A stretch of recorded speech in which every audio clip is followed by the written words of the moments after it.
Gracias por estar aquí. El doctor Fernando da Costa López, doctor en urbanismo. Acá estás, Fer, por favor. El arquitecto y maestro en desarrollo urbano Tomás Alejandro Orozco Ramírez. Sí, hay que ponerle. Pues. El ingeniero arquitecto Arturo Hernández Figueroa, vicepresidente de Acción Urbana de nuestro Colegio de Arquitectos de la Ciudad de México, y el arquitecto Roque González Escamilla, urbanista de grandísima tradición, expresidente de nuestro colegio y gente muy bien recibida siempre. Pues sin más. Bueno. Sin más, a ver, te lo paso a cámara.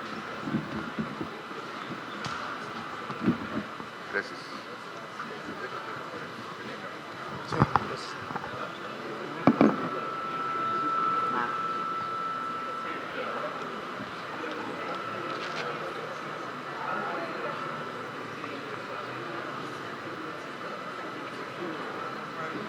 Ya, buenas tardes. El encargo para esta mesa es provocarlos con el conocimiento de los expertos que tenemos acá, que en primer lugar recuperaremos el congreso pasado, el 5º congreso, que era sobre temas metropolitanos, y reaccionaremos hacia adelante.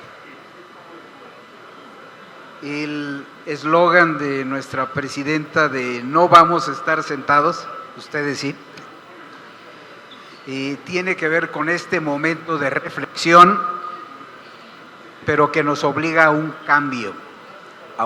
No podemos quedarnos como hemos estado. Les comento algunos temas que ya se trataron y que se trataron con una gran aspiración de hacer pensar al gremio en el papel que nos toca en el tema metropolitano. Esto ya ocurrió. Algunas ideas que ya pasaron y que ahora se retoman. En lo metropolitano, siendo lo más importante en términos de el Producto Interno Bruto del país, lugar donde se produce, requiere de una nueva actuación. En aquel momento era nueva la Ley de Desarrollo Urbano. Ahora sabemos que los estados no han actualizado sus leyes estatales, incluida la Ciudad de México. Se planteó actuar respecto a la pobreza, que participe la inversión privada y la inversión pública con el mismo objetivo de generar empleo. Se planteó crear distritos de actividad económica en el área metropolitana. Todos esos temas de visión metropolitana siguen presentes. En términos de la planeación urbana de la ciudad, 3 ideas que fueron determinantes es que debe ser la base de la planeación el desarrollo económico y la protección de la población de bajos ingresos, que se debe revitalizar y regenerar la ciudad, que el doctor Juárez nos recordó que ya lo están haciendo, y tener cuidado con las áreas de conservación y el suministro de agua del Valle de México.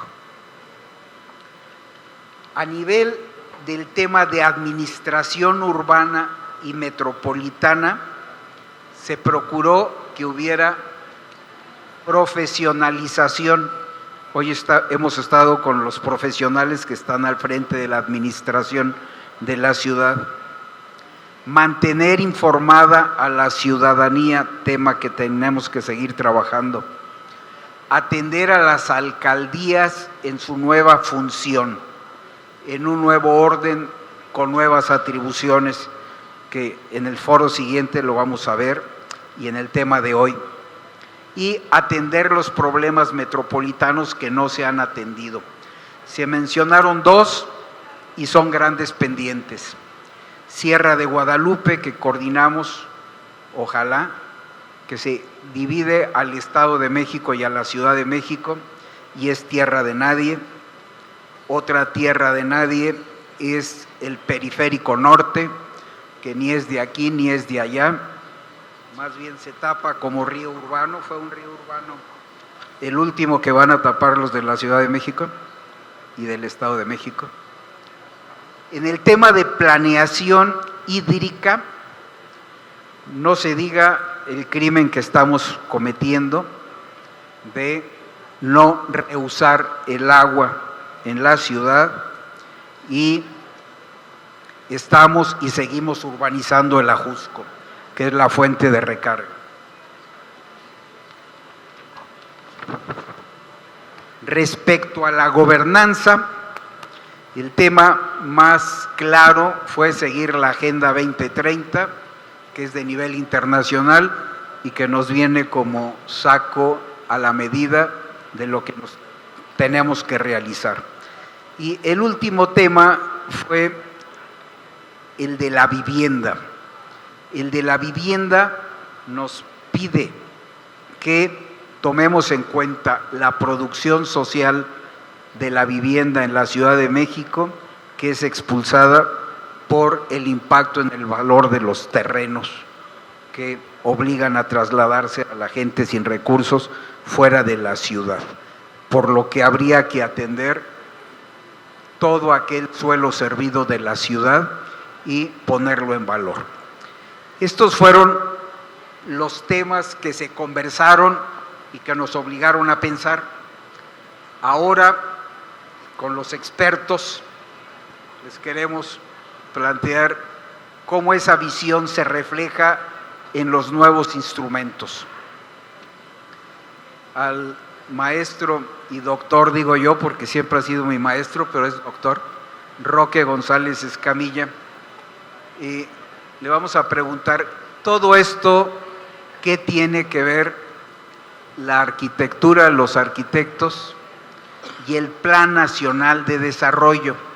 Y así les voy a ir preguntando a nuestros importantes y experimentados profesionales en la materia en la que ellos son expertos. Don Roque, ¿nos puede comentar? Muchas gracias, Felipe. Pues básicamente en relación al plan, es interesante que después de aquel congreso, el quinto, surgió o se publicó el Plan Nacional de Desarrollo. Me lo pego más. El Plan Nacional de Desarrollo pues, debe ser nuestro marco de referencia para las diferentes acciones y planeaciones en los diferentes sectores, y debe serlo sin duda para el plan de desarrollo urbano del país y para dar marco a las acciones. El plan es muy interesante porque el Plan Nacional de Desarrollo plantea primero la prioridad al combate a la pobreza. Es un aspecto fundamental en el que tenemos que contribuir como urbanistas y como arquitectos. Segundo, la idea de que del desarrollo económico debe darse dentro del marco del desarrollo regional. Es otro aspecto relevante del plan que debe tomarse en cuenta y que favorece esto. Por otra parte, el plan trae una serie de políticas y planteamientos en los que hace alusión a las fallas, a los efectos del liberalismo económico. Si pensamos que el liberalismo económico es, como se define, la no intervención del Estado en la economía, precisamente uno de los mayores problemas del liberalismo económico de los últimos 3 años fue la renuncia del Estado a conducir la economía urbana. Efectivamente, ese es uno de los aspectos fundamentales del neoliberalismo que hemos heredado y que hemos vivido y sufrido durante los últimos 30 años. Por lo tanto, el Plan Nacional de Desarrollo, el desarrollo debiera, la acción del gobierno y la de la sociedad debe estar orientada, si somos fieles con lo que el plan plantea, a esos tres aspectos. Primero, a la conducción efectiva y eficaz del desarrollo urbano y regional por parte del Estado. Esa es una tarea ineludible, y si efectivamente la Cuarta Transformación pretende corregir los errores del neoliberalismo, debe ser ese uno de los principales a los que debe abocarse. Eso nos hace pensar que, si es así, efectivamente el Estado debe actuar con eficacia en la conducción del desarrollo urbano y, por otra parte, orientarlo a combatir la pobreza, a fortalecer el desarrollo económico, porque el Plan Nacional pretende o propone que el país crezca un promedio del 4% anual, y finalmente a la conservación de los recursos naturales, que es otro de los aspectos que señala el plan. Y luego le seguimos para que los demás también platiquen. Así es. Y esa es la escala macro.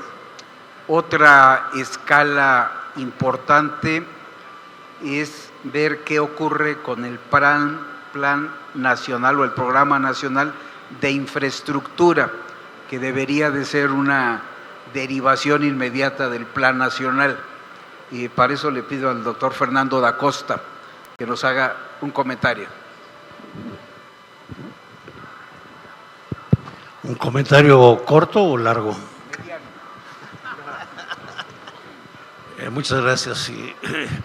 El tema que me toca platicarles a ustedes es una reflexión sobre qué ha pasado con la planeación en esta época que estamos viviendo.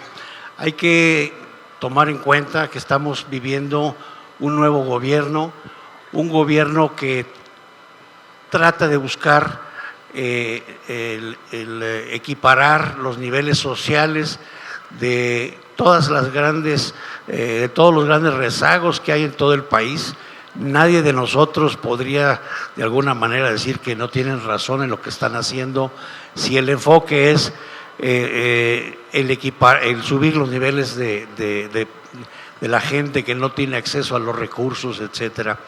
Yo lo que he estado revisando de todo lo que se ha hecho en el tema de planeación, y si vemos el Plan Nacional de Desarrollo, que tiene tres pilares básicamente, el más importante es el que está relacionado más que con desarrollo económico, con desarrollo social. Así como decía el arquitecto Roque, el tema social es un tema que ha sido siempre olvidado, es repetitivo, es hasta de flojera estar hablando de ese tema, pero es un hecho que las disparidades sociales siguen siendo fuertísimas.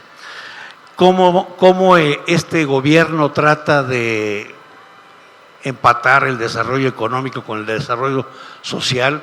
Ese es para mí un gran tema.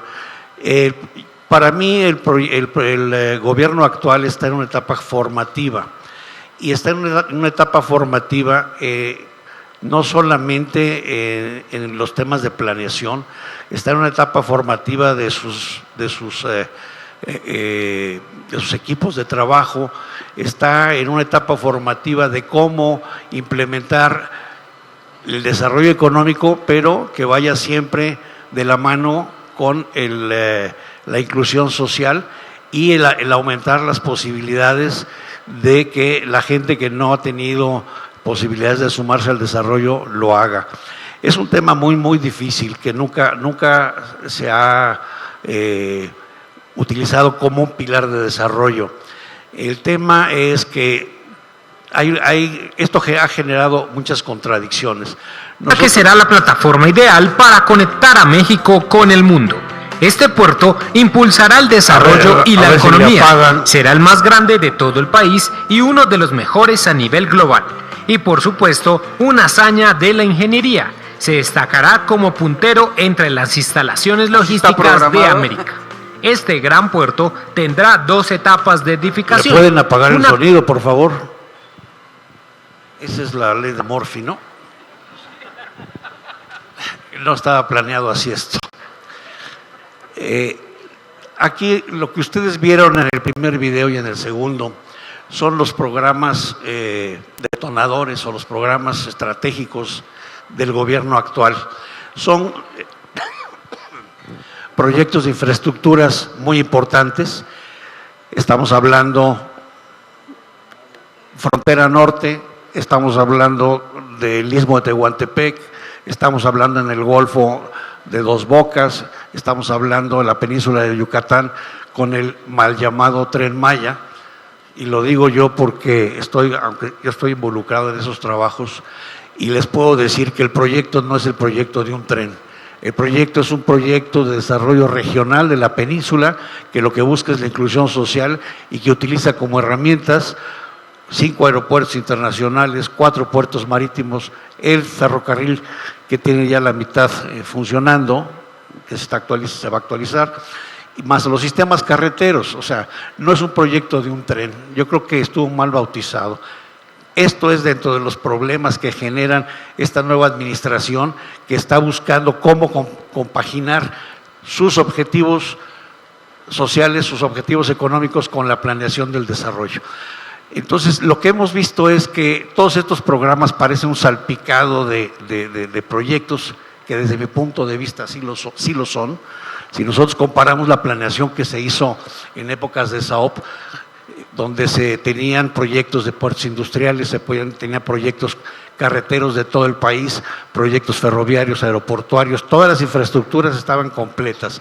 Si nosotros checamos ahorita el Programa Nacional de Infraestructura, solamente habla de las carreteras, habla construir nuevas carreteras de diferentes tipos, unas son como las que eran de solidaridad, de mano de obra, interconectar cabeceras municipales que no tienen conexión, arreglar caminos. Básicamente no habla de sistemas aeroportuarios a nivel nacional, sistemas portuarios a nivel nacional, sistemas, todo lo tenemos que ver como sistemas. Nosotros no podemos concebir el transporte sin las carreteras, el ferrocarril sin la vía. Todos estos sistemas van juntos y no se puede hacer lo que alguna vez se ha llamado aquí, me acuerdo yo en el gobierno de la Ciudad de México, que hablaban de la acupuntura urbana. Uno no puede hacer acupuntura federal, uno tiene que tener una planeación integral en todos los sistemas y en todos los temas. Aquí lo que es muy importante también ver son los proyectos que no se han concluido.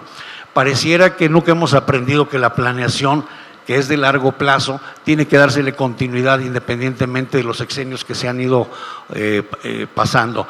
Tenemos en el caso de la Ciudad de México inconcluso el circuito interior, inconcluso el periférico, inconcluso el transmetropolitano, todos los anillos de la región centro del país están inconclusos. Tenemos un país hecho de pedacitos.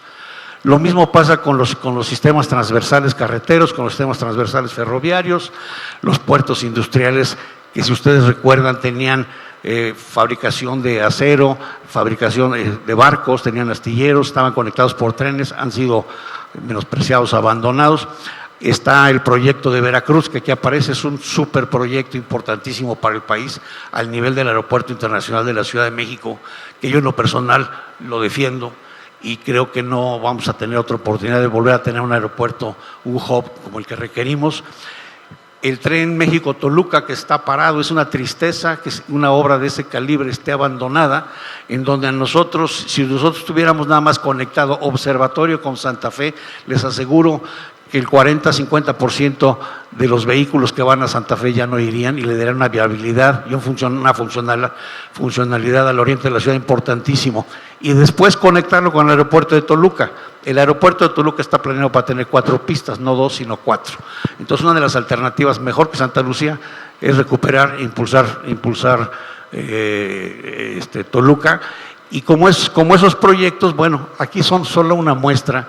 Yo lo que digo, esto es nuestro patrimonio. Así como nos heredan a nosotros las deudas de otros gobiernos, también nos heredan un patrimonio que es un patrimonio que consta de las infraestructuras nacionales y creo que debemos cuidar y pugnar porque no se desaparezcan. Muchas gracias, doctor. Y señor ingeniero y diputado don Fernando Aboitiz, ¿nos puedes comentar respecto a lo que pasa en la zona metropolitana? ¿Qué pasa con los programas? No, creí que eras tú, perdona. Entonces, confundí.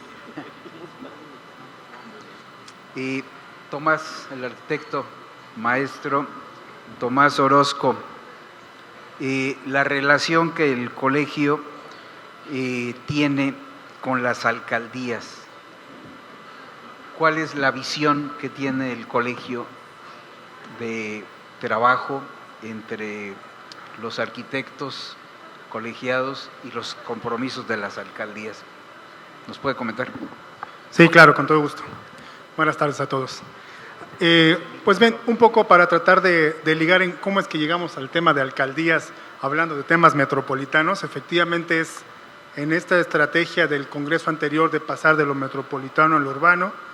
En términos macro, pues efectivamente el nuevo Plan de Desarrollo Urbano plantea estrategias enfocadas al tema de la pobreza, basados en un desarrollo de infraestructura correctamente, y, como bien lo mencionaron ahorita, un tema de autoridades en proceso de aprendizaje y entendimiento de cómo aterrizar esos conceptos a resultados reales. Esa no es mi presentación, pero bueno, no importa, se las voy platicando. ¿Qué hicimos en el colegio? Pues aterrizar la parte que nos toca en esto que bien acaban de llamar como acupuntura urbana, ¿no? Entonces, ¿cómo el colegio puede apoyar a estas nuevas autoridades en ese proceso de acomodo, de entendimiento y de propuestas de planeación y de desarrollo de la ciudad desde el punto de vista que nos toca como arquitectos? Y de ahí surgieron los foros que durante este año se fueron realizando, efectivamente, ¿no? Uno de los foros fue ligado precisamente a petición de la Autoridad Federal de la Ley de Obra Pública, en donde se pudo aterrizar la propuesta del colegio en esa materia de cómo incluir el tema del proyecto ejecutivo como parte de la Ley de Obra Pública, que es precisamente eso, ¿no? Es una vertiente ya muy específica de acupuntura, pero que viene arrastrándose de este tema macro de planeación, y creo que fue un avance muy importante tenerlos en este foro y poderles hacer una propuesta a través de la Vicepresidencia de Asuntos Urbanos, ¿no? que ahorita Arturo nos podrá profundizar más ese tema. De la misma manera pasó con el foro de las alcaldías, exactamente buscando cómo acercarnos como colegio a la atención de la población y como resultado del efecto que se dio después de los sismos del 17, pues esa otra manera de ofrecer nuestro granito de arena en las necesidades de esta ciudad en específico, ¿no? Entonces, a través de esos foros se ha buscado la participación con una visión de colegio, de personas con ciertas capacidades que pueden asesorar, por un lado, a la población necesitada de un consejo técnico que sirviera para poder corregir sus problemas en el tema del sismo, por ejemplo, y por otro lado a la autoridad, que sin duda está necesitada no solo por falta de personal, sino por falta de una estrategia directa de cómo acercarse a la población y cómo apoyarla en esos momentos. Entonces, creo que los foros por los que pasamos este año precisamente fueron los elementos que aterrizaron como bien mencionas así, a través de acupuntura, pues, estos temas, y creo que hemos logrado muy buenas cosas, que creo que Arturo podrá comentarlo con mayor precisión, ese tema de en qué aterrizamos y en qué vamos, y sin duda ha sido un avance importante para hacer trabajo de meses, ¿no? Muy intensos, por supuesto, pero de meses, que ha tenido un avance importante y que la perspectiva es seguir avanzando en ellos para que logremos realmente participar y cooperar con la población en general y con el gobierno, por supuesto, en las soluciones que necesitemos dar, sobre todo aquí en la Ciudad de México. Por ahí voy a detenerme ahorita. Muy bien, gracias, maestro Orozco. Y a nuestro vicepresidente de Asuntos Urbanos, don Arturo Hernández Figueroa, ¿cómo vamos en esa relación de hacer que la planeación y el desarrollo urbano llegue al gobierno de la ciudad? Complicado. No sé si pudieran poner la presentación de responsabilidad del CAMSAN ante el gobierno y la sociedad. Pues bueno, desde que tuvimos la fortuna de que el gremio nos brindara esta responsabilidad, nos dimos a la tarea de retomar algo que ya se había ido dejando en el CAM, que era la de influir y ser una voz de opinión muy fuerte en la redacción de las políticas públicas de esta ciudad. Derivado de ahí, como ya lo decía Tomás, bueno, pues intervenimos en la ley de obra pública, ahorita estamos interviniendo en la ley de desarrollo, estamos interviniendo en normas técnicas mexicanas, en normas oficiales, en fin. Pero el punto es que dijimos, bueno, tenemos que ir de arriba hacia abajo. Y empezamos a agarrar las alcaldías para ver, de acuerdo a sus nuevas facultades, cómo se estaban ligando con el Ejecutivo y con el resto del Ejecutivo y también con el Legislativo para esas políticas públicas, cómo estaban ellos, cuáles eran sus objetivos y si esos eran compatibles, pues no solo con el gremio, sino con la sociedad, porque al final de cuentas, como gremio también somos parte de esa sociedad y creo yo que en el Colegio de Arquitectos es donde está sentada la responsabilidad de hacer que las políticas públicas sean funcionales para toda la sociedad, que esos espacios públicos, esos patrimonios, esos nuevos proyectos sean compatibles con nuestro entorno, sean realmente sustentables y autosostenibles, que ya no sean invasivos, que no generen gentrificación. Y después de toda esa consulta nos dimos a la tarea de retomar un viejo proyecto que se tenía pues, de años, ¿no, Torroella? De muchos años, y junto con los demás colegios hermanos y otras asociaciones, y empezamos a impulsar el Código Urbano en esas políticas, el cual, pues bueno, tenemos aterrizado en varias dependencias, incluso con la misma doctora Claudia. Las veces que me ha tocado reunirme con ella viendo el tema, pues ella, una de sus inquietudes y de lo que le agrada es que ya estamos retomando ese rumbo para convertirnos como colegio en ese órgano asesor que por ministerio constitucional somos. La Constitución establece que los colegios, y en este caso el arquitecto, son el ente asesor en materia de desarrollo urbano, asentamientos y ordenación territorial del gobierno. Estamos retomando ese tema. Hay todo un equipo, hace rato Rodolfo decía, Arturo está haciendo, ojalá nada más fuera yo. La realidad es que detrás de mí hay un equipo de más de 30 personas, entre Tomás, Julián que está por allá, y muchos otros que ahorita están dispersos, abriendo puertas en las distintas entidades y dependencias para seguir generando este empuje del colegio para hacer este cambio innovativo en las normas. Tenemos que ver, mencionaban a alguien ahí en la mesa anterior, el cómo conjuntar, lo decía la recuperación del patrimonio que está siendo condenado a acabar en ruinas si no se incorpora con la arquitectura actual. Los que hemos tenido la oportunidad de viajar por el mundo hemos visto lo que se está haciendo en Europa, en Sudamérica, para el rescate del patrimonio y que es hora de que lo hagamos aquí en México, pero necesitamos que la norma sea lo suficientemente creativa para que permita ese rescate, pero también para que permita apertura a las nuevas generaciones a crear su propia arquitectura. Todo esto que nos lleva, a mí hace unos días hice una trivia por ahí en un chat que tenemos de comunidad, pues para ver cómo estamos, ¿no? Y algo que siempre surge en los proyectos y que todo el mundo me pregunta, oye, ¿puedo hacerlo o no puedo hacerlo? Son las mentadas escaleras. Y subí por ahí así al azar, escaleras y alguien dice, híjole, es que están prohibidas. No, y ya explicas por qué. El terror fue cuando un terror te dice si están prohibidas. ¡Qué ole! ¿Qué pasó? Imagínate qué clase de colegio seríamos nosotros si permitiéramos que una normatividad nos coartara la creatividad. Pues seríamos un muy mal colegio. Y nosotros tenemos que impulsar que todo el proyecto arquitectónico, todos sus elementos deben ser bien hechos, pero no puede estar prohibidos la norma, deben estar regulados, mas no prohibidos. Y hacia eso vamos empujando. Las escaleras es uno de los elementos más ornamentales de cualquier construcción. Imagínate que un reglamento dijera, esto no lo puedes hacer, perdón, como colegio no podemos permitir eso. O sea, tenemos que impulsar cómo sí lo podemos y lo debemos de hacer para que esté bien hecho, pero no permitir que nos lo prohíban. Y así pudiéramos hablar de 20,000 ejemplos, los asentamientos humanos, el espacio público. O sea, tenemos que nosotros buscar la manera de reinventar estas normas, toda la regulación, para que podamos tener la ciudad que obedezca a las necesidades actuales de la sociedad. Gracias, vicepresidente. Señor doctor, casi diputado, Emilio Sordo, ¿nos puedes comentar, ahora que acaba de pasar septiembre.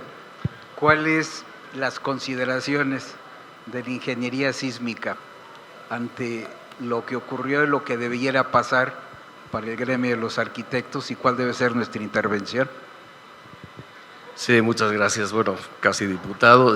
Ahorita estoy trabajando en la alcaldía de Benito Juárez. A lo mejor algunos de ustedes me han visto por ahí. Primero quiero agradecer la invitación. El tema de la ingeniería sísmica, como me plantearon que platicara algo de la ingeniería sísmica y su impacto, los retos sobre el desarrollo urbano, yo lo veo más bien al revés. O sea, ¿cuál es el reto de la planeación urbana, del desarrollo urbano, en cuanto a la referencia de la ingeniería sísmica y de garantizar de alguna manera la sismoresistencia y la resiliencia, un término que se ha puesto de moda, de cómo nos recuperamos de un temblor y, por supuesto, un punto que yo siento que a veces se nos ha olvidado de alguna manera es recuperar de alguna manera la confianza de la ciudadanía en la profesión, en digamos, el conocimiento científico, técnico que se tiene en la profesión. En ese sentido, si pasan a la siguiente transparencia, quisiera mostrarles unos datos que reflejan de alguna manera cuál es el impacto de los sismos en el desarrollo urbano. En la primera tabla, la que está hasta arriba, se ve tanto para el Distrito Federal en conjunto, Ciudad de México, como para la Alcaldía Benito Juárez, cuáles son las tasas de crecimiento en diferentes décadas. Y ahí se observa que cuando en la época del sismo del 85, el crecimiento no solo se estancó, sino que se redujo. El efecto del sismo básicamente genera una cierta desconfianza, preocupación, miedo en la comunidad y tratan de salirse de los centros donde ha habido la mayor cantidad de daños en términos generales. Ahí vemos que, por lo menos en Benito Juárez, que fue una de las alcaldías con mayores desarrollos urbanos, se tuvo un decrecimiento casi del 3% en esa época. Si nos remitimos o trasladamos esta idea o esta visión o esta numeralia al sismo que acaba de pasar hace un par de años, pues aquí vemos, por ejemplo, aquí tienen las manifestaciones de construcción por año que ha habido en la alcaldía Benito Juárez. Fíjense cómo ha sido creciente debido también al programa de desarrollo urbano de la misma alcaldía que trataba de promover de alguna manera el crecimiento poblacional. Fíjense cómo llegamos en 2016-2017 a casi 400 manifestaciones al año, que se dice pronto, pero es muchísimo trabajo y muchísima complejidad de poder articular y garantizar incluso la seguridad estructural de tantos inmuebles.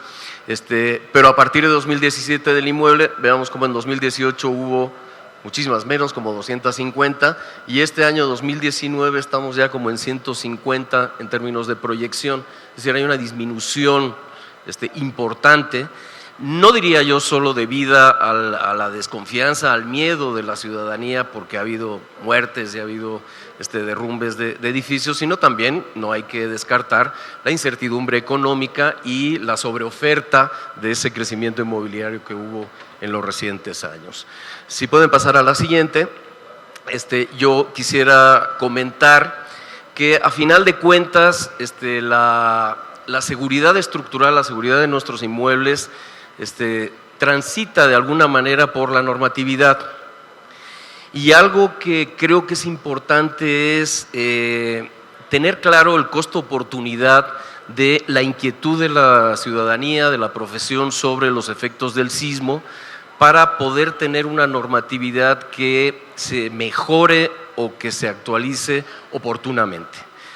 Tenemos que, a final de cuentas, se está trabajando en una ley de planeación que tiene que generar el Plan General de Desarrollo y finalmente desembocar en los planes generales de ordenamiento territorial, tanto el general como el de las alcaldías. Este es un proceso que supuestamente ya debería estar muy avanzado, deberíamos de tener ya una ley de planeación en septiembre, no la tenemos todavía, Entonces, se está dificultando el avance de la renovación, la actualización de nuestros planes de desarrollo. Muchos de ellos son pues básicamente obsoletos, estamos hablando de planes de desarrollo de hace 14, 15 años, y alrededor de esos programas de ordenamiento y derivado también estamos hablando de la normatividad. En este sentido, ustedes tendrán conocimiento que la normatividad técnica ha estado actualizándose en términos estructurales. De hecho, yo soy ingeniero civil, soy estructurista, y ha habido una actualización que generalmente pues es una actualización que responde a los eventos sísmicos, ¿no? Entonces viene el sismo de 2017 y enseguida salen las normas técnicas que estaban de alguna manera en el cajón y que tenían algún problema, problemas políticos, de que si se podía fincar responsabilidades a los DREOs, etcétera. De repente salen y a final de cuentas, cuanto más vayamos postergando el tema de la actualización de los programas y las normatividades arquitectónicas, cuidado, ahí sí yo quisiera hacer un gran exhorto a la comunidad de arquitectura, de los colegios de arquitectos, que por ejemplo la norma técnica complementaria del proyecto arquitectónico es una norma que a mi juicio está ya muy obsoleta y está llena de lagunas y de cuestiones que hay que mejorar, ¿no? Temas como los roof gardens, que se permite, hay muchas cuestiones que ya deben de cambiar para poder dar agilidad y efectividad, por supuesto, a los desarrollos inmobiliarios. Entonces, cuanto más va pasando el tiempo, el tema de la ingeniería sísmica va quedando un poquito más olvidado y perdiendo de alguna manera esa importancia que debe de tener frente a otros temas como la disponibilidad del agua, el parque vehicular, la delincuencia, que ya se ha tratado aquí, ya se ha comentado muy atinadamente. La siguiente, por favor. Al respecto, un tema que creo que es importante, sobre todo desde ahora, desde la barrera que estoy yo de la función pública, es el sismo lo que genera algunos colapsos de edificios, genera muertes. Desde luego, el tema de la ingeniería sísmica ha evolucionado muchísimo. Ustedes se acordarán que en 1985 estamos hablando de cientos de edificios colapsados, estamos hablando de miles, si no decenas de miles de fallecidos. Actualmente la tecnología, el conocimiento sobre el avance de la ingeniería sísmica es mucho más adelantado. Sin embargo, algo que a mí me preocupa desde diferentes fronteras que yo he estado viendo, tanto desde el Colegio de Ingenieros Civiles, las sociedades, la academia, de hecho yo soy profesor de la Universidad Autónoma Metropolitana, y ahora desde la parte de la función pública, es la desconfianza que genera, insisto, en la ciudadanía, y los mitos que se empiezan a generar al respecto de la seguridad estructural. Algo que escucho yo a cada rato es: ¿cómo es posible que hagan edificios tan altos de 6, 7 niveles? ¿No han visto cómo se han caído y tal? Bueno, no tiene nada que ver la altura de un edificio con su vulnerabilidad sísmica, absolutamente nada que ver. O está bien construido y está bien detallado y está bien calculado, o no, y ese es el tema. Entonces, por ejemplo, algo que a mí me empieza a preocupar mucho es este tema donde tenemos la necesidad de corresponsables en seguridad estructural en edificios de cierta altura, pero los que no tienen esa altura pues no necesitan de un corresponsable estructural, y yo veo cotidianamente proyectos estructurales muy deficientes, ¿sí? ¿Por qué? Porque no se requiere de alguna manera de una supervisión técnica. ¿Qué es lo que tenemos? Que nuestra normatividad está centrada en un montón de autoridades involucradas. Toda construcción debe de pasar por autorizaciones y por permisos de SACMEX, de SEDUBI, de LINA, del INBA, de X, de Y. Hay una normatividad que es sumamente compleja y difusa, ¿sí? Algo que voy a mencionar en un momento es: no existe claridad en el espíritu de la norma. Para mí como académico creo que es esencial, más que la letra de la norma, el espíritu de la norma. Se estaba comentando actualmente, ¿no? Una escalera no está permitida en estos... ¿Cómo es posible? O sea, estamos coartando tanto la creatividad del ingeniero como del arquitecto en tener proyectos innovadores, en tener proyectos incluso más seguros, porque estamos básicamente con un manual de diseño que son nuestras normas, que son sumamente cerradas y que básicamente lo que están diciendo es: desconfiamos del profesional. Entonces tienes que seguir estas cositas, estas normatividades, si no estás mal y tenemos que fincar responsabilidades. Y ahí lo que tenemos es que hay muchos trámites, normatividad compleja, muchas autoridades. ¿Y qué propicia eso? Pues por supuesto la corrupción, ¿no? Es imposible cumplir cabalmente con absolutamente todas las normativas, leyes que hay relacionadas con una simple obra de un edificio. En ese sentido, uno de los impactos de la ingeniería sísmica, de los sismos, se cayeron edificios, por lo tanto, seguro que hay corrupción, por lo tanto, hay que vigilar a DROs, a corresponsables, autoridades, para que todo se cumpla al pie de la letra de la normativa, cosa que es casi imposible. Entonces lo que tenemos es, ya se me brincaron aquí, se me fueron para atrás, pero lo que tenemos es básicamente un seguimiento de la ciudadanía a través, por ejemplo, del mecanismo, que es muy bueno, pero a veces se utiliza en forma inadecuada, el mecanismo de la transparencia. ¿Sí? La ciudadanía cada vez es más consciente de las problemáticas que hay, tiene miedo, y entonces solicita muchísima información por transparencia que no necesariamente tiene el contexto adecuado, y ni se diga los aspectos de contraloría, de auditoría. En el caso de los funcionarios, en muchas ocasiones vemos cómo no podemos autorizar o tenemos que poner trabas a ciertos desarrollos, a ciertas innovaciones, porque si no somos sumamente escrupulosos en la letra de la norma, pues viene Contraloría y nos finca responsabilidades. Y somos corruptos nosotros, son corruptos los DROs, es corrupto el desarrollador, todo el mundo es corrupto, ¿no?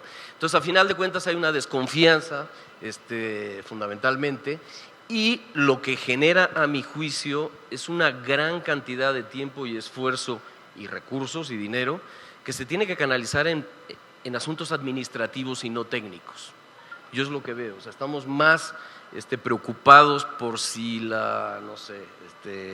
el sistema de recuperación de agua pluvial está autorizado debidamente y no sé qué, que si realmente funciona y se está implementando en la realidad y si realmente tiene un impacto en lo que es la recuperación de nuestro manto freático, ¿no?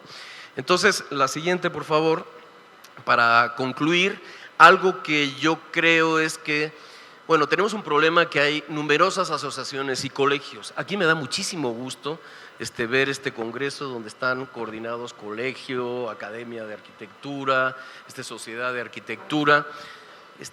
Sin embargo, por ejemplo, durante el sismo yo vi con cierto desazón que todo el mundo quería participar y la articulación era mínima. Había unos esfuerzos maravillosos del Colegio de Arquitectos para revisar las estructuras, pero también el Colegio de Ingenieros Civiles lo hizo por su parte, y también el Instituto de la Seguridad de las Construcciones como que trataba de medio coordinar, las alcaldías por su parte también hacían revisiones, las universidades hacían revisiones, y finalmente lo que tenemos es muchos edificios donde finalmente iban 6, 7 profesionales y a final de cuentas sin criterios muy claros, con contradicciones, etcétera, y que finalmente pues está el tema de la reconstrucción, pero a mí no me queda muy claro todos los edificios que tuvieron daños menores, ¿qué está pasando con ellos? O sea, nos hemos centrado en el problema de la reconstrucción, nos hemos centrado en el problema de si se demolía o no se demolía y de los edificios que claramente estaban muy dañados.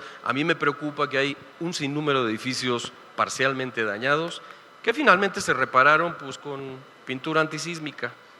Así hay muchos edificios y que no tenemos, creo yo, el control y el seguimiento, precisamente porque no ha habido, creo yo, una articulación efectiva entre gremios, alcaldías y gobierno central. Creo que no está muy claro cuál es el panorama real de qué ha pasado o cómo se están rehabilitando los edificios que tuvieron daños menores. Los que tuvieron daños mayores, se tumbaron y se vuelven a hacer, no hay mayor problema.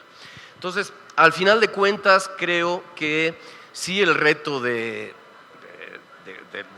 los gremios es, en primer lugar, articularse efectivamente, ¿sí? Creo que los arquitectos son más efectivos en eso que los ingenieros, en la experiencia que yo tengo. Y, por supuesto, una divulgación efectiva ante la sociedad, que pierdan el miedo, que pierdan ciertos mitos que tienen, que no nos quedemos con el conocimiento los que conocemos del tema. Y, por supuesto, una interlocución efectiva con los legisladores. Me da mucho gusto que estén participando en todo este desarrollo de normatividad y tal, pero sí creo, yo participé en algún momento asesorando en algunos temas de la ley de reconstrucción en su momento, y como que uno se da cuenta que a final de cuentas, pues en el Congreso pues hay muchas opiniones, pero a final de cuentas se emite una ley, una norma que no necesariamente es lo que el gremio había propuesto inicialmente. Entonces quedan algunos tipos de medio Frankenstein por ahí normativos, ciertas inconsistencias o incoherencias entre diferentes aspectos normativos.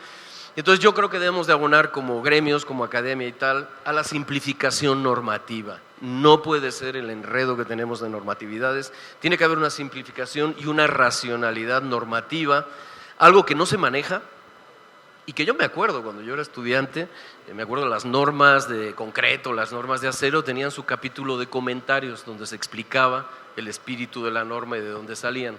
Actualmente no, lo que tenemos son pues básicamente checklist, exactamente, y ahorita no tenemos eso. Entonces, ¿por qué tenemos que tener 25 cambios de volumen de aire en un calentador?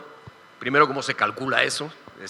Segundo, ¿por qué 25 y no 20? ¿Sí? Una ventanita así, ¿lo tengo que autorizar o no? El DRO, que es el que firma, si de repente hay una explosión, ¿lo van a meter a la cárcel o no? ¿Sí? O sea, hay cuestiones que creo que deberíamos de irnos más al espíritu de la norma que a la letra. Eso nos está coartando la creatividad, nos está coartando la mejora incluso. Entonces, yo lo que veo que es deseable es, debería haber diferentes clasificaciones de normas, recomendaciones para habitabilidad. Yo acabo de… O sea, es medio absurdo que de repente hay ciertas alcaldías donde no se permiten viviendas de menos de 60 metros cuadrados, por ejemplo. Bueno, un loft o un estudio de lujo puede ser de 40 metros cuadrados y es una maravilla, ¿no? Sin embargo, no está permitido. ¿Por qué? Porque queremos evitar la precarización de la vivienda. El espíritu debe ser evitar la precarización, no los metros cuadrados. Entonces, también tenemos que tener ordenamientos que están relacionados con el desarrollo urbano y con la densificación, que deben de tener flexibilidad. Y finalmente, para finalizar, lo que son normas de seguridad. Actualmente es el mismo pecado que no revisemos que en efecto tenga las varillas que debe tener una columna, que el espacio delante del elevador sea 10 centímetros menos de lo permitido. Entonces debemos de tener diferentes estados de obligatoriedad o flexibilidad en las diferentes normas. Entonces yo creo que es un reto que deben Gracias, de doctor. tomar los gremios y la academia en conjunto. Muchas gracias.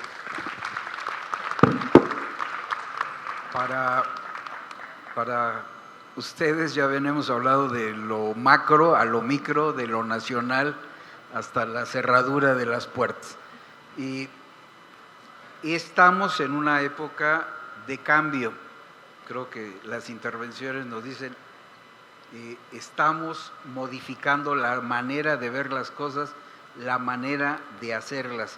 Creo que hay una fórmula que no nos debiera fallar y requiere haber ciencia para saber de las cosas. Tiene que haber, por lo tanto, educación que vaya con ella. Después, el segundo es, tiene que haber en una política pública que promueva la innovación, aprovechando el cambio. Pero eso para la producción, y después de la producción viene la revitalización. Y la Ciudad de México es una ciudad vieja y obsoleta. Y requiere todo este tratamiento, y los jóvenes y los mayores tenemos que hacer ese círculo con muchas ganas, no quedarnos sentados, sino ponernos a actuar, porque las cosas están cambiando. a la visión que estuvieron comentando, ¿nos pueden hacer un comentario y cuál es el papel que nos toca jugar hoy en día al profesionista y al colegio? En el mismo orden, maestro Roque. A mí me alegra mucho que el tema de este Congreso sea innovación, porque efectivamente, como Felipe lo afirma, estamos ante una necesidad y un reto de cambio y no estamos preparados para ese cambio. Ya lo decía Emilio, el aspecto normativo es uno de los aspectos en los que estamos con mucho atraso y es nuestro marco de actuación. Y eso que él menciona en relación al sismo, a los aspectos sísmicos, pues lo debemos referir también en general al desarrollo urbano y al desarrollo de la vivienda. Es indispensable reconstruir el marco jurídico y el marco administrativo dentro del cual se ocurre el desarrollo urbano y el desarrollo de la vivienda. Hay una gran ventaja en esta administración y sería un pecado que dejara pasar la oportunidad que tiene, gracias a su capacidad de convocatoria, a su habilidad política, de efectivamente reconstruir, rediseñar el país y rediseñar, por lo tanto, las instituciones que le dan marco. En ese sentido, una de las cosas que debemos seguir propugnando es porque efectivamente se actualice, se modifique, se ajuste a la realidad el marco jurídico administrativo en general del desarrollo urbano y del desarrollo de la vivienda. Creo que ahí es un punto en donde tenemos que actuar. Paralelamente, y refiriéndose a educación, la verdad, y debemos ser honestos, es que la forma en la... Yo hablaba de la urgencia y de la necesidad y del compromiso que debe tener este gobierno con tomar control del gobierno de las ciudades, con efectivamente conducirlas con eficacia. Eso se dice fácil, pero conducirlas con eficacia implica cambiar, desde luego, el marco normativo, como que hemos mencionado, y las metodologías de trabajo. Las metodologías que impone las normas y las metodologías que nosotros mismos empleamos para poder ejercer nuestro trabajo profesional. O sea, la planeación urbana que hemos venido realizando no sirve, debemos reconocerla y debemos innovar y crear las nuevas metodologías que efectivamente se ajusten a las condiciones actuales que requiere el país, que reorienten la actividad de los arquitectos y de los profesionistas. Y debemos pasar para ello de una planeación, hablando de planeación urbana, de una planeación pasiva y normativa a una planeación proactiva, promotora, ejecutiva. Eso es un cambio no solamente de capacidad, sino de actitud. No podemos seguir dictando lo que se debe hacer sin decir cómo hacerlo y sin comprometernos con su ejecución. Eso es fundamental y eso tenemos que hacerlo los profesionistas en todos los campos. Hablamos, por ejemplo, de la urgencia y escribimos en los planes y todo, de la densificación urbana. ¿Sabemos hacer la densificación urbana? Quiero saber quién me lo contesta, porque ni el gobierno que está ahorita promoviendo los programas de mejoramiento urbano, ni la estructura humana y la estructura empresarial que tenemos para afrontar los problemas de vivienda están preparados realmente para ese reto tan grande que tenemos de reconstruir nuestras ciudades y de densificarlas. Ya decía Emilio, este es indicativo, es una cosa que aprendo hoy. Los sismos van en contra de la política de densificación urbana. Bueno, ¿cómo debemos actuar para que efectivamente logremos ese objetivo que es tan importante de hacer nuestras ciudades más compactas, más eficientes y más justas y al mismo tiempo resolver estos problemas que son de cultura urbana, entre otras cosas, pero que son de capacidad y son también de carácter normativo e institucional. El reto es muy grande y creo que la respuesta es que tenemos que tomar una actitud de innovación y de compromiso y hacer que la autoridad efectivamente la tome.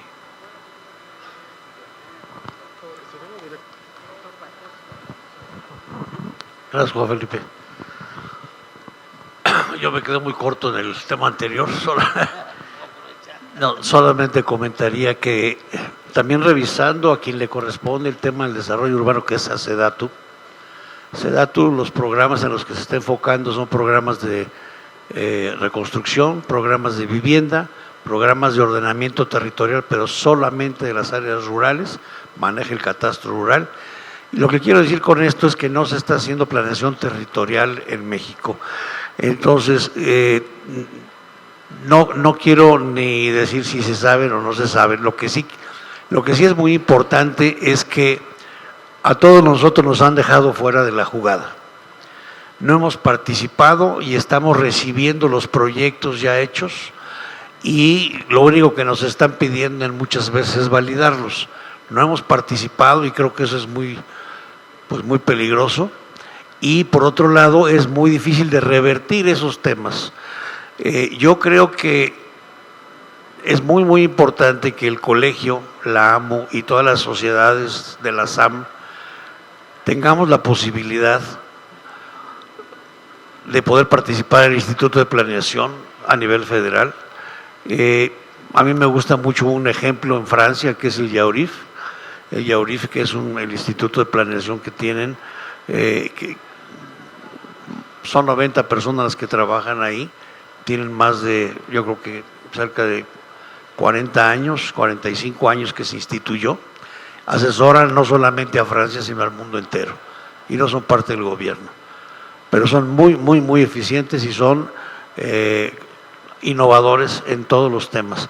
Yo creo que no podemos concebir ahora ciudades nuevas que se planeen sin el uso alternativo de bicicletas, de las distancias caminables, de los servicios públicos alternados, de las, ¿cómo se llaman?, de los CETRAMS, ¿no?, los centros de transporte multimodal, dejarnos ya un poco, sí, el tema de la individualidad, pero necesitamos la infraestructura, y si no tenemos esa infraestructura, yo le llamo el paso de la muerte con un caballo, ¿no?, nos vamos a dar en la madre, ¿no? Entonces, yo sí creo que debemos de estar vigilantes, y más que vigilantes, poder participar en toda esta toma de decisiones, y cuando de verdad nosotros estemos preocupados o no estemos de acuerdo con una de estas decisiones que haya tomado el gobierno, expresarla y poder abrir una puerta para negociar sobre esos temas. Yo creo que este gobierno tiene como mencionaba desde un principio, la gran intención de desarrollar a México socialmente. Yo creo que es muy loable ese tema y, como menciono, como que no le he encontrado el por dónde.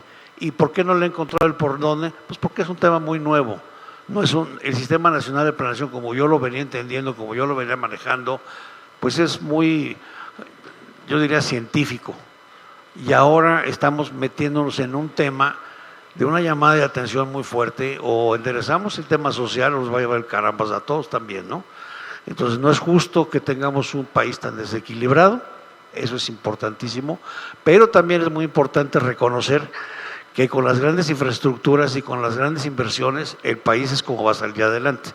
No vamos a salir adelante con caminos de mano de obra, no vamos a salir adelante con el proyecto de sembrar vida, no vamos a salir adelante con la inclusión de las personas en las escuelas gratuitas. Tenemos que meterle el tema a la productividad, no solamente al intercambio comercial, etcétera, a la productividad, a la innovación. No hay parques científicos en México, tenemos 6, cuando China tiene 2 o 3 por ciudad. Cuando Corea del Sur se desarrolló, y donde dicen los coreanos, a mí me tocó estar en alguna vez un congreso sobre parques científicos, donde decían, el primer parque nos lo pagó el gobierno, todos los siguientes son privados. y no hay eso es lo que yo quería comentar, no hay una sola casa en el planeta Tierra que no tenga un producto coreano.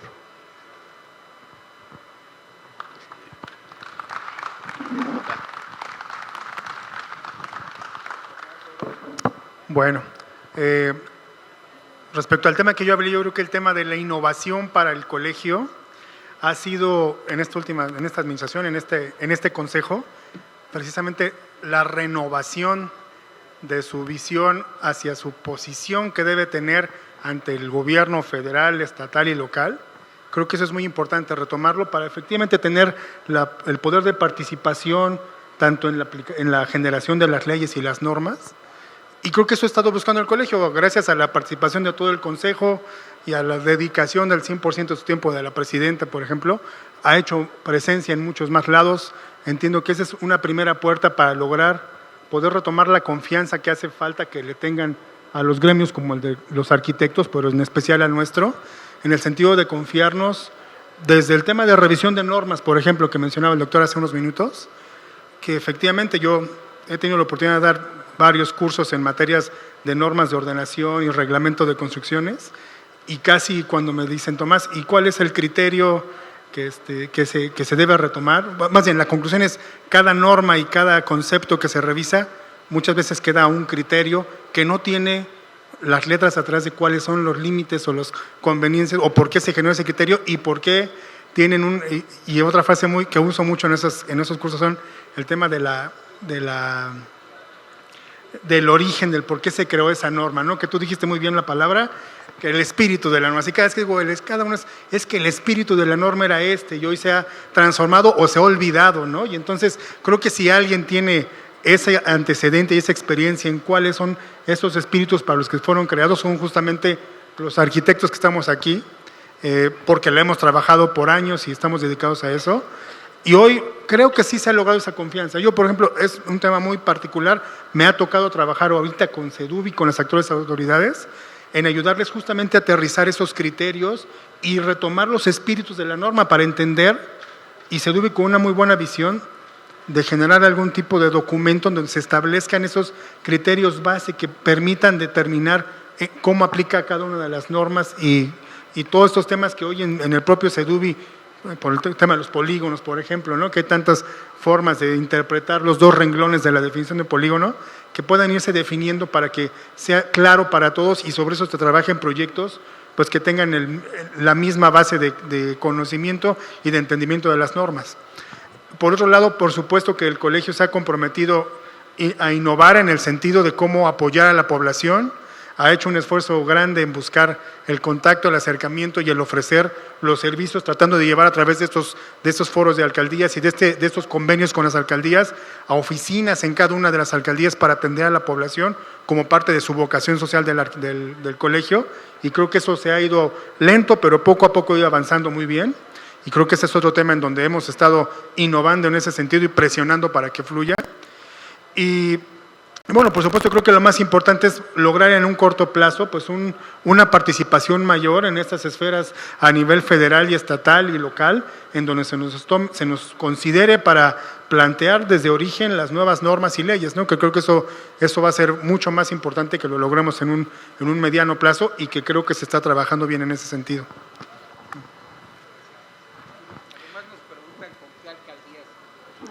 Ok. Ahorita hemos extendido el convenio con todas las alcaldías, hemos firmado con 2 y bueno, están en proceso otras, pero la intención es firmar con todas las alcaldías y llegar a consensos con ellas. Bueno, en el tema de innovación normativa, yo coincido con lo que decía aquí el doctor. Tenemos normativa no solo arquitectónica, sino en estructuras, en instalaciones, en todos los temas que no obedecen a la realidad actual. En 2004, cuando se trabajaron estas normas, pues no veíamos hacer edificios de 200 metros de alto o más. Hoy yo creo que son edificios pequeños, esos de 200. Yo creo que la ciudad tiene que verticalizarse si queremos recuperar espacios. La ciudad ya no puede seguir extendiéndose. México pues es parte se ha sumado a los compromisos del Hábitat 3, se ha sumado a la Agenda 2030, y pues la normatividad que debe emanar como propuesta de los gremios, pues debe obedecer a eso. La propuesta que ahorita tenemos sentada como colegio y ante todas las autoridades en el legislativo, en el ejecutivo, pues es un instrumento que le hemos llamado Código Urbano, que está orientado a reducir realmente toda la traumatología, hacer una simplificación real, a erradicar la corrupción de tajo a través de una plataforma digital donde en tiempo real tienes el proceso desde que vas a pedir informes del predio o tu número social hasta que entregas la obra. Promovemos la implementación de una bitácora electrónica en la obra privada, en la que en tiempo real puedas hacer los reportes de todo lo que sucede. No es ajeno la administración anterior. En la administración anterior, no sé si alguien puede decir que en su obra no pasó, pero en todas las obras había unos hechos de corrupción que parecía que nos pedían derecho de piso a los narcos. Yo un día le dije a Mancera, oye, ¿dices tú que aquí no hay narcos? Pues voltea al interior de tus áreas de desarrollo urbano, porque está cañón, creo que está peor.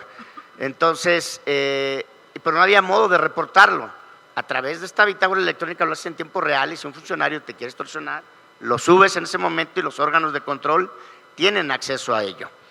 Esto obviamente en muchas partes de las que hemos intervenido dicen, esto es ideal, pero hay otros que dicen, ¡ey, espérate! Eso no se vale, ¿no? Entonces, sí picamos callos, los pisamos, pero ni modo. O sea, tenemos que ser así, tenemos que ser audaces, tenemos que ser innovadores en la norma y pensar en una norma que le beneficie a toda la sociedad, no que le beneficie a 2 personas, sino a toda una sociedad. Seguimos empujando, tenemos reuniones la próxima semana con las autoridades en diversos ámbitos y seguimos impulsando y queremos sumar que de todas las alcaldías y todas las demás dependencias empiecen a sumar y a generar una gran base de datos en la que tengamos de manera transparente toda la información, ya no tener ese conflicto de que si un uso de suelos te dice puedes hacer 50 casas y llegas al SACMES y dices no, puedes hacer 5, perdón, o sea, ¿qué clase de gobierno, qué clase de comunicación interna tiene el gobierno que entre dependencias no saben qué se puede o qué no? Y luego llegas a tu sitio y tú tienes ya tu toma de agua y quieren que la cambies para que pagues derechos, perdón. ¿Y por qué? Porque son cosas que tienen lagunas la norma y que hay que poner ya sobre la mesa y ponerlas en escrito para que ya no haya esos abusos. El colegio está caminando en ese tema, lo estamos haciendo duro, estamos alzando la voz donde hay que alzarla y matizándola donde hay que matizarla. Nos costó mucho trabajo poder entrar a los foros donde se estaba revisando las propuestas de la ley de planeación. El colegio había quedado excluido, alzamos la voz y tuvimos acceso, y además estamos buscando, porque el colegio debe tener participación, tener más de un lugar en el comité directivo de ese instituto de planeación. De lo contrario, o sea, si no son los arquitectos los que norman el desarrollo urbano de la ciudad, ¿quién lo va a hacer? Perdón, entonces tienen que ser los arquitectos y acompañados de todas las demás actividades, de todas las demás materias, pero el desarrollo urbano parte de aquí hacia todas las demás áreas. Y eso es lo que estamos haciendo, cambiándole un giro de 180 grados a la norma y buscando normatividad para edificios de hoy en día.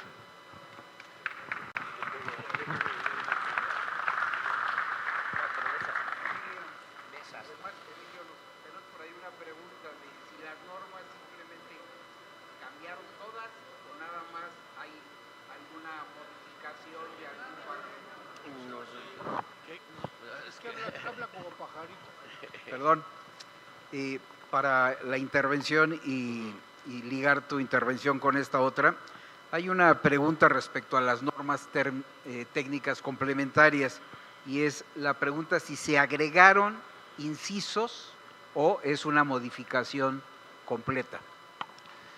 Bueno, hay de todo, ¿no? O sea, dependiendo de la norma. Yo creo que uno de los cambios más importantes que yo he visto es esta nueva norma, que no me acuerdo cómo se llama, que salió de la seguridad sísmica básicamente, ¿no? Y es un tema donde como que en el reglamento de construcciones de repente metieron que todas las manifestaciones y todos los avisos de terminación de obra tenían que tener la constancia de seguridad estructural emitida por el Instituto de la Seguridad de las Construcciones. Eso metió en una dinámica complicada a todo mundo. Después lo quitaron y se quedó en esta norma donde hay una tablita ahí que medio se entiende, pero que medio no queda muy claro, de cuál es el alcance de la responsabilidad del proyectista y del DRO, y que hay diferentes incluso niveles de corresponsables en seguridad estructural que dependen. Entonces creo que de nuevo estamos yendo hacia la complejidad que no abona mucho hacia el fin que queremos, que se hagan construcciones razonables, racionales y bien hechas. Entonces nos enredamos un poquito en todo esto, ¿no? Desde luego con la inquietud, siempre que viene un sismo se caen algunos edificios y entonces queremos que todo sea más seguro, pero creo que a final de cuentas este tipo de normatividades que tienen una buena intención, a la hora de aterrizarlos en lo que es el seguimiento normativo y el seguimiento del cumplimiento, se complica un poco, ¿no? Pues todos ustedes sabrán que la Ciudad de México adolece de tener muy pocos corresponsables en seguridad estructural, en términos relativos. Entonces hay una sobresaturación de la demanda de especialistas que no está siendo atendida porque no hay suficientes profesionales, ¿no? Entonces, sí ha habido ciertos cambios, pero en realidad, desde luego, por ejemplo, un cambio que ha habido importante recientemente es el tema de la utilización de un programa de computadora para obtener cuáles son los coeficientes sísmicos en diferentes lugares. Sí hay diferentes temas en la parte estructural, pero de nuevo yo creo que un tema que falta y que qué bueno que estén trabajando y que tengan la inquietud en el Colegio de Arquitectos es el tema de la normatividad arquitectónica. Creo que eso es un tema importantísimo. Por ejemplo, yo no veo en la normatividad arquitectónica conceptos, no normas, pero conceptos de configuración estructural para la resistencia sísmica. No existen en las normas. Y es un tema, hablando de la ingeniería sísmica en el desarrollo urbano, que es toral, o sea, cómo debe de configurarse una estructura, no calcularla, sino cómo debe ser la configuración arquitectónica para asegurarnos que tenga un buen comportamiento sísmico. Eso no existe en las normas, pero sí existe que el cubo de luz tiene que tener como máximo 2.5 metros o como mínimo, y que la tercera parte de la altura, o sea, nos metemos en cuestiones que deberían de ser recomendaciones para un mejor bienestar de la vivienda, pero que no son cosas que impactan realmente en la seguridad de la construcción, que puede implicar pérdida de vidas o incluso pérdida de la salud o del bienestar de la comunidad. Entonces, sí hay mucho que hacer, insisto, lo que yo estaba planteando, tenemos que tener normas de recomendación que sean eximibles con un profesional que básicamente avale la conveniencia y que avale que se cumple el espíritu de la norma, y debemos de determinar muy claramente qué tipo de normatividades o de leyes son esenciales y se deben de cumplir sin ninguna excepción para garantizar la seguridad de los inmuebles. Entonces, en ese sentido de la configuración sísmica, yo digo que sería algo que sería interesante que el Colegio de Arquitectos empujara de alguna manera en ese sentido. A ver, otros comentarios. Muchas gracias, doctor, muy útil su información. Maestro Roque González. Es un comentario. Estamos está tan divorciado el marco jurídico de la realidad mexicana que el 60% de las ciudades se construyen con urbanización progresiva y el 60% de las casas se construyen a través de la autoconstrucción progresiva, y están prohibidas. Está prohibida la urbanización progresiva y está prohibida la autoconstrucción. Muchas gracias por llamar la atención. Creo que el maestro Torroya quiere decir algo. Dígalo. Nos vaya a contar un chiste. ¿Vas a contar un chiste o vas a decir algo? Buenas tardes. Estoy oyendo todo esto y me da muchísimo gusto. y me caso mucho con los comentarios de Roque, que el sismo hace que se demanden cosas que se prohíben por las normas. Entonces, de aquí a que nos hagan una nueva ley integral de desarrollo urbano, etcétera, etcétera, ¿por qué no? Si sabemos que hay, porque lo han venido a decir aquí los funcionarios, políticas públicas, que hagan una que yo propongo para efecto de garantizar que se haga vivienda a donde debe de hacerse la vivienda, y a donde debe de hacerse está prohibido por la ley. Les voy a decir por qué. Porque en una parte de estas normas habla de que hay que dar el 10% de donación cuando fusionas predios mayores a 3,000 metros o 4,000 metros o 5,000 metros.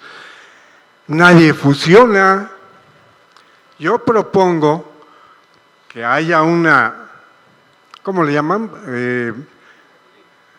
Política pública, que el gobierno diga, todo aquel que fusione uno, dos o más predios y que pase de 5,000 metros, queda exento durante 3 o 4 o 5 años, queda exento de pagar el predial. Y verás que todos fusionarían. Y la pregunta es, ¿y qué va a pasar con el que, como en la colonia Doctores, hay terrenos de 200, 300 metros con casas de 90 años de edad y un cuate que ya no tiene ni para pagar la sirvienta?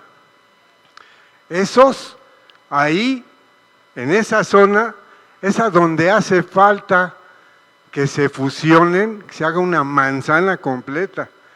Y todo aquel que fusione 2 o más predios tendrá derecho a dejar el 50% de área libre y se me va a 25 niveles. Y ya por último van a preguntar, ¿y quién le va a pagar a ese que es dueño de esa casita y que está en ruinas y que ya no tiene ni para la sirvienta? El desarrollador le va a decir, aporta tu terreno y te pago con una vivienda de las que voy a hacer en estos 25 niveles y a lo mejor hasta te doy 30 metros cuadrados de comercio, papá. Y que el tráfico, que no es que pues ahí mismo van a trabajar todos los que ahí vivan. En fin, es una tarea de política pública. Hay que decírselo a las autoridades. Perdón la interrupción, gusto en saludarlos. Gracias. Agradezco la intervención de Felipe. todo el mundo. Ya se provocó. A ver, Fernando. Yo solamente le quiero decir que, pues gracias por las recomendaciones, pero ¿por qué no está de este lado? O sea, sí está, pero allá. Que el próximo congreso que nos apoyen, tocayo. Y un chiste, pues, de repente, ¿no? Ahorita no. No, yo creo que tenemos que aprovechar gente que piensa como él de una manera importante. Gracias. Arturo, ¿vas a decir? Sí, precisamente todo esto que hablaba ahorita Francisco, pues es parte de lo que estamos impulsando, ¿no? La norma que nos dimos a crear creo que es una de las pocas en el mundo lo que estamos proponiendo que cumple con los 17 ODS de la Agenda 2030. Y entre ellos eso, para evitar la gentrificación es verticalicemos todas esas grandes manzanas, recuperemos espacios verdes y generemos espacios azules, esto es para la captación del agua pluvial, y entonces hacer socio al dueño de la casa, hacerlo socio del nuevo desarrollo. Ese es el tema que se está impulsando.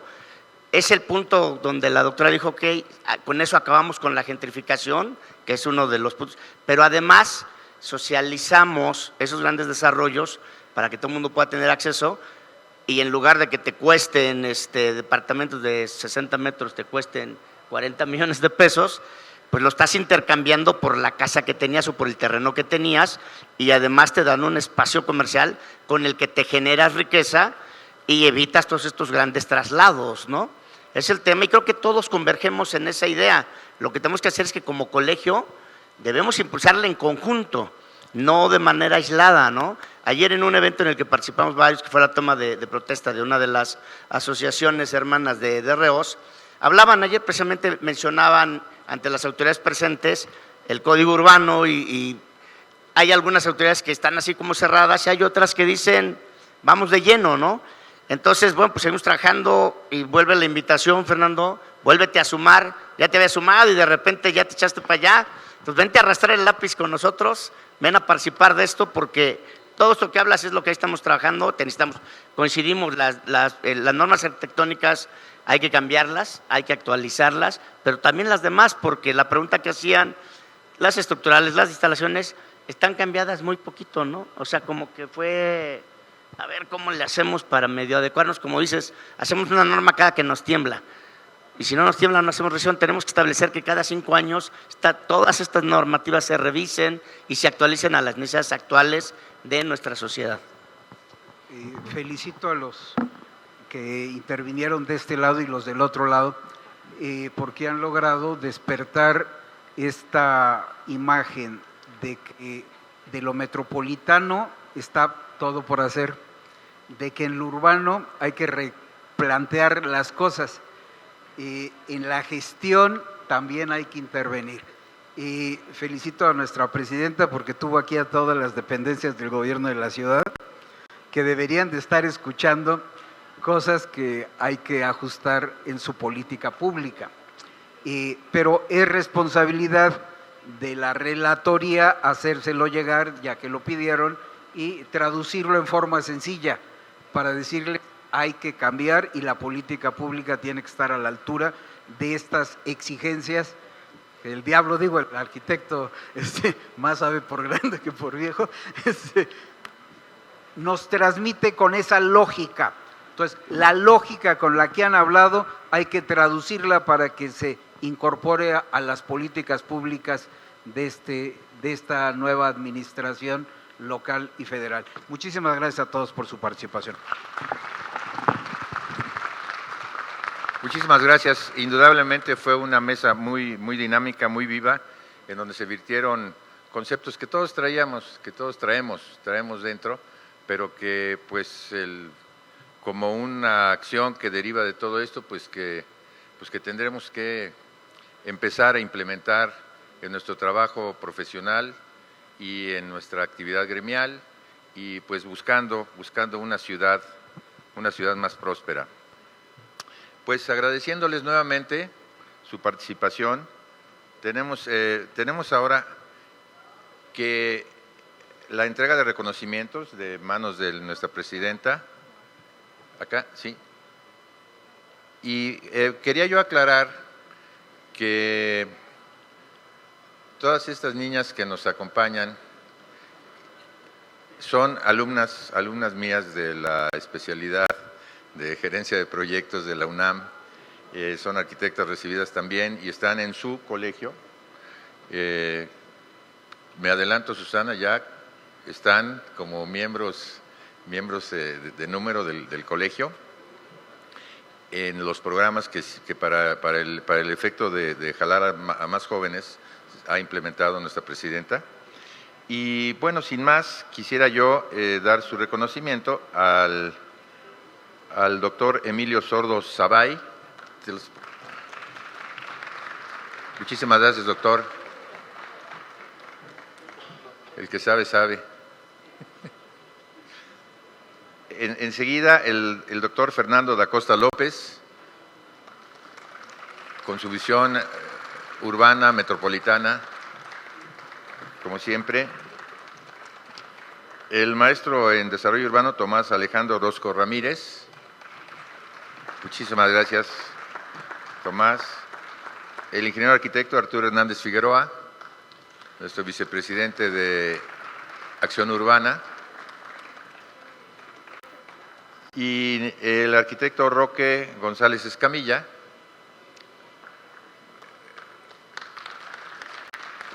Muchísimas gracias, Roque. Y finalmente, el moderador muy atinado, muy dinámico, el maestro Juan Felipe Ordóñez Cervantes. Muchísimas gracias, Juan Felipe. Esta mesa fue coordinada por Vania. ¿Qué estás? ¿Acá estás, Vania? Ah, sí. Pásale, Vania, para que te den. Gracias.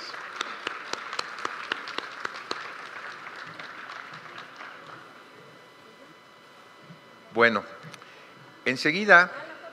la foto de grupo, sí. Órale. Vania. Ya te va. Pues órale, la foto de grupo.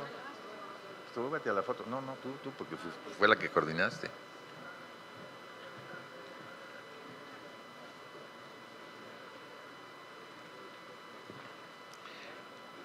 Tenemos ahora un receso de 2 horas. Bueno, sí. Tenemos ahora un receso de 2 horas que en el mejor de los casos destinaremos para comer. La comida se sirve en el Salón Gaudí, es decir, en la segunda planta del edificio de nuestra sede, del Colegio de Arquitectos.